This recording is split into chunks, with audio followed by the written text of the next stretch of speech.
안녕하세요. 여러분 삶의 우상향을 응원하는 웅덩이 매매법 디벨론몽입니다. 금일 미국 증시는 얼마 만의 상승인지 모르겠습니다. 정말 중요한 자리를 지켜주었습니다. 금일 미국 증시가 상승한 이유는 먼저 미국 국채금리가 하락을 보였기 때문입니다. 미국 10년물 국채금리는 거의 4%까지 찍고 내려온 상황이며 미국 2년물 국채금리는 4.3%까지 찍고 내려온 상황입니다. 그렇다면 국채금리의 상승세가 왜 갑자기 꺾였을까요? 어제 가장 화제였던 소식 때문입니다. 바로 영국의 중앙은행인 영란은행이 금융시장 안정을 위해서 10월 14일까지 긴급 국채 매입을 발표했기 때문입니다. 이로써 잠시 양적 긴축은 중단되었죠. 일단 갑자기 영란은행이 이렇게 발표한 이유는 지난 23일 영국 정부는 이 시기에 말도 안 되는 대규모 감세 계획을 발표했었습니다. 그리고 그 파운드화 가치가 폭락을 시작했고 영국 국채금리가 2일 만에 1%포인트 넘게 급등했죠. 영란은행은 영국 금융 안정성의 위협을 느끼자 양적 긴축을 한 달 연기했고 긴급 국채 매입을 발표했습니다. 이 영란은행의 국채 매입 발표로 인해 미국 시장 역시 위기가 도래하면 연준도 완화적으로 돌아설 것이라는 그 기대감이 반영된 부분도 있습니다. 이는 현재 제가 제일 싫어하는 기대감으로 인한 상승이죠. 그리고 파이낸셜 타임즈에 따르면 영란은행이 이런 긴급 조치를 하게 된 또 다른 스토리가 있다는 기사가 있었습니다. 이번에 폭락한 파운드와 같이 영국 국채금리 급등뿐 아니라 LDI라고 불리는 연금 부분이 문제가 되었다는 겁니다. LDI는 미래에 지급해야 할 연금을 먼저 부채로 잡고 해당 시점에 지급을 담보하기 위해서 장기 채권의 만기를 맞춰두고 운영한다고 합니다.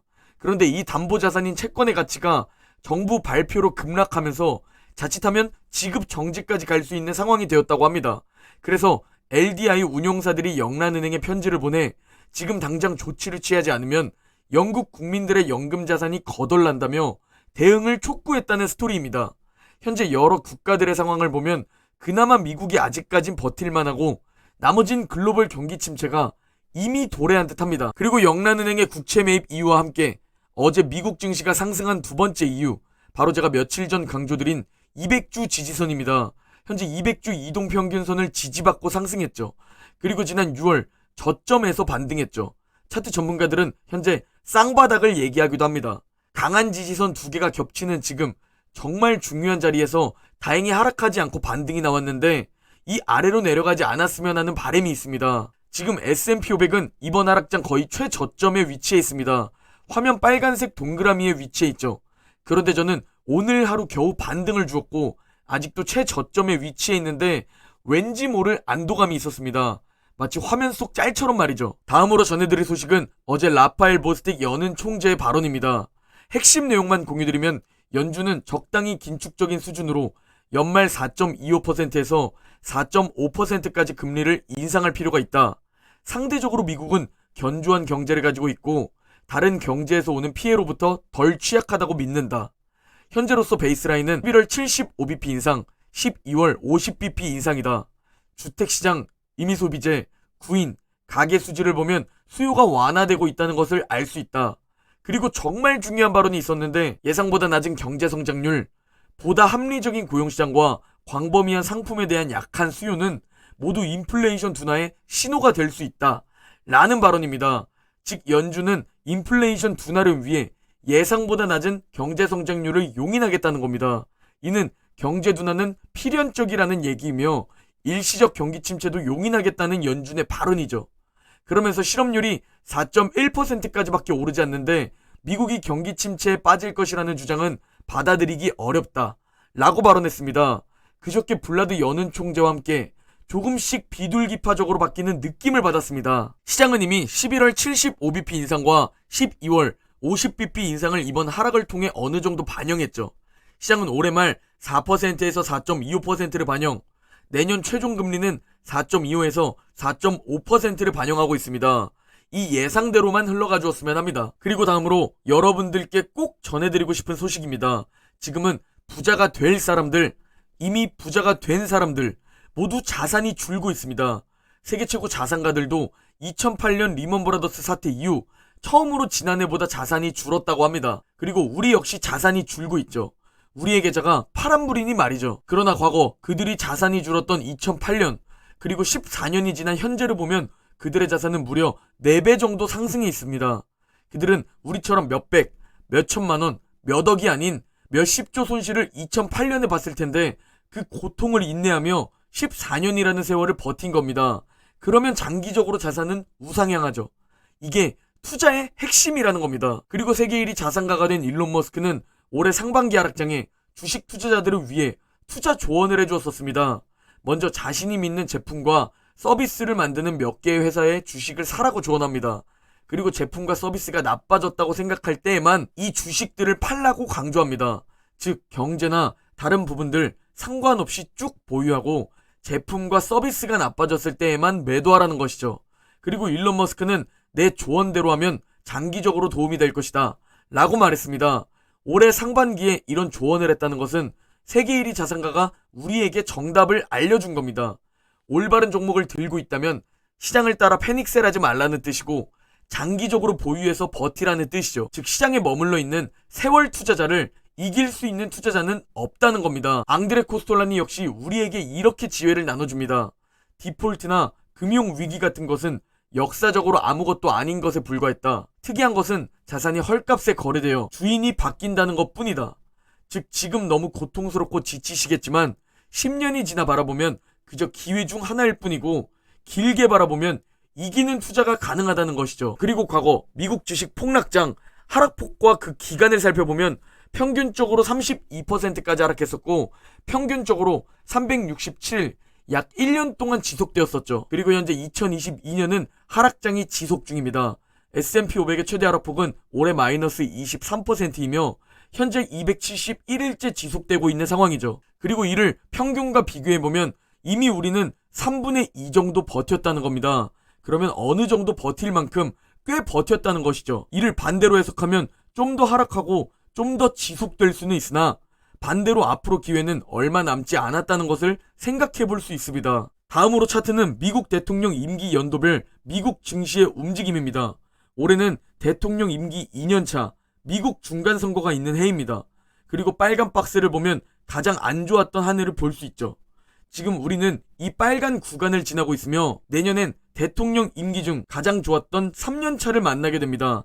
그리고 하락장 시기를 봤을 때 올해 말 내년에 끝날 수 있다는 기대를 해볼 수 있죠. 제가 좋아하는 투자자 중 한 명 하워드 막스는 하락장에서 일어나는 일을 이렇게 설명합니다. 만약 여러분이 이런 상황을 만나게 된다면 여러분들은 주의해야 할 것이 아니라 공격적이어야 할 것이다.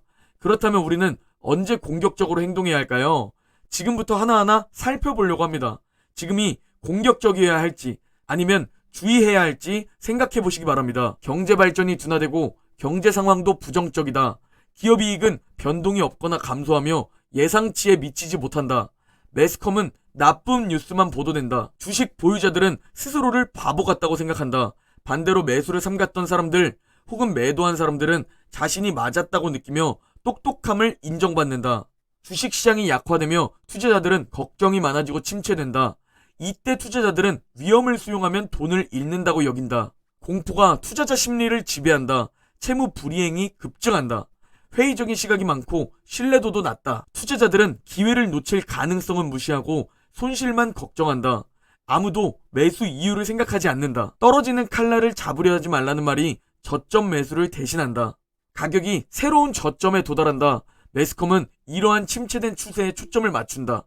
투자자들은 침체되고 공황 상태에 빠진다. 결국 포기하고 낮은 가격에 매도하는 사람들이 하락세를 더욱 키운다. 투자자들의 심리가 부정적이고 시장이 한동안 하락해 왔을 때 모든 것은 부정적으로 해석될 수 있다. 연준이 금리 인상을 통해 경제의 활력을 제거할 가능성이 높아 보이며 저조한 지표는 기업들이 수익 전망을 충족시키는데 문제가 있을 것으로 해석할 수 있다. 다시 말하면 지표나 사건이 문제가 아니다. 투자자들의 해석이 문제다. 그리고 이 해석은 심리 변화에 따라 변한다. 하락장에선 불쾌한 사건들이 강조되고 긍정적인 사건들은 무시된다. 약화된 상황은 견고해 보이고 그것이 틀렸을지도 모른다는 생각은 할 수 없다. 이 하락세가 끝날 것 같아 보이지 않는다. 그리고 가격이 떨어져 비관론이 더욱 심화된다. 그리고 이 모든 악순환은 모두 비현실적으로 과장되었다는 것이 과거 역사적으로 계속 증명되었지만 대부분의 사람들은 이에 저항할 수 없다. 매수하기에 가장 안전한 그리고 가장 보상이 큰 시기는 대개 모두 희망이 없다고 확신할 때이다. 이 과도한 위험 회피는 시장을 침체시키지만 최고의 매수 기회를 만들어낸다. 좋지 않을 때 투자자들은 이렇게 말한다. 시장에서 돈을 못 벌어도 괜찮아요. 더 이상 잃고 싶지 않아요. 본전에 탈출하게 해주세요. 즉 대부분의 투자자들은 가장 공격적이어야 할 때 가장 매수를 꺼린다. 그러나 뛰어난 투자자는 바로 이러한 사실을 인식하고 반대로 행동하려고 노력한다. 그리고 하워드 막스의 이 이야기는 피터 린치의 명언과 일맥상통합니다. 투자의 성공 여부는 얼마나 오랫동안 세상의 비관론을 무시할 수 있는지에 달려있다. 현재 글로벌 경기 침체, 40년 만의 인플레이션, 잃어버린 10년이 도래할 것이다. 미국 주식 반토막 날 것이다. 러시아는 핵전쟁을 할 것이다. 이런 역대급 비관론이 가득한 현재입니다. 전 장기적으로 바라보고 가장 수익 볼 확률이 높다고 생각되는 우상향의 상징, 미국 지수, 그 2배 레버리지에 제 소중한 돈을 매월 투자하고 있습니다. 그러나 오히려 지금의 하락이 좋습니다. 왜냐면 지금 팔 게 아니기 때문에 QLD 90달러에 줍줍하는 것보다 QLD 40달러에 줍줍하는 것이 딱 봐도 훨씬 싼 가격에 내가 좋아하는 자산을 모을 수 있기 때문이죠. 그리고 미국 증시는 분명 다시 전고점을 회복하게 될 것이고 다시 우상향을 그리게 될 겁니다. 결국 역사는 반복됩니다. 이 기회를 잡는 자가 훗날 자산이 점프합니다. 전 흑수저에서 이렇게 돈을 불려왔습니다. 아직 중산층까지는 아니지만 전 5줄 웅줍을 통해 중산층을 뛰어넘어 상위층으로 올라갈 겁니다. 이번 기회를 최대치로 잡을 겁니다. 장기적으로 함께 갑시다. 오늘 영상은 여기까지입니다. 제 영상이 도움이 되셨다면 구독과 좋아요 부탁드립니다. 그럼 내일 영상에서 뵙겠습니다.